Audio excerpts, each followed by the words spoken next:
இந்த பதிவை மேல தூக்கி விட்டுறாதீங்க. வெல்டிங் நண்பர்களே தெரியாத ஒரு சில சுவாரஸ்யமான விஷயங்களை தான் இன்னைக்கு கூட நான் ஷேர் பண்ணிக்க போறேன். நான் எல்லா வெல்டர்களையும் சொல்ல, ஒரு சில பேருக்கு தெரியாது. பொதுவா இந்த மாதிரி வெல்டிங் ராட்ல நம்ம யூஸ் பண்ணிட்டு இருப்போம். இந்த வெல்டிங் ராட்ல ஒரு சிம்பிள் ஒன்று கொடுத்துருப்பாங்க. அந்த சிம்பிளுக்கு என்ன மீனிங் அப்படிங்கறத இன்னைக்கு பார்க்க போறோம். பொதுவா நம்ம யூஸ் பண்ணக்கூடிய வெல்டிங் ராடு 6013. இப்போ இந்த E6013 அப்படிங்கறத நம்ம இந்த இடத்துல பாருங்க. E அப்படிங்கிறது எலக்ட்ராடுடைய ஷார்ட் ஃபார்ம் தான் E.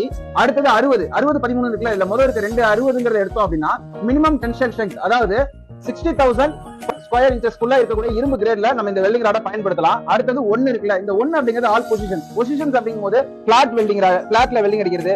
அடுத்தது வெர்டிகல், அடுத்தது ஹரிசாண்டல், அடுத்தது ஓவர் ஹெட், தலைக்கு மேல. சோ இந்த எல்லா பொசிஷன்லயுமே இந்த வெல்டிங் ராட நம்ம பயன்படுத்த முடியும். அடுத்தது இருக்கிறது 3. இது 3 விஷயத்தை குறிக்கும். ஒன்னு ஃப்ளக்ஸ், இன்னொன்னு கரண்ட், இன்னொன்னு போலாரிட்டி. அந்த ஃப்ளக்ஸ் அப்படிங்கிறது இந்த வெல்டிங் ராட் மேல இருக்கக்கூடிய இந்த மாவு மாதிரி ஒரு பொருள் இருக்குல்ல, இதுதான் ஃப்ளக்ஸ்னு சொல்லுவோம். இந்த ஃப்ளக்ஸ் வந்து எதால செய்யப்பட்டிருக்குன்னா ஹை டைட்டானியம் பொட்டாசியம் அப்படிங்கிற ஒரு விஷயத்தால செய்யப்பட்டிருக்கு. அடுத்தது கரண்ட். இந்த மிஷின்ல வந்து பாத்தீங்கன்னா ஏசி வெல்டிங் மிஷின்ஸ்லயும் இதை யூஸ் பண்ண முடியும், டிசி வெல்டிங் மிஷின்ஸ்லயும் யூஸ் பண்ண முடியும்.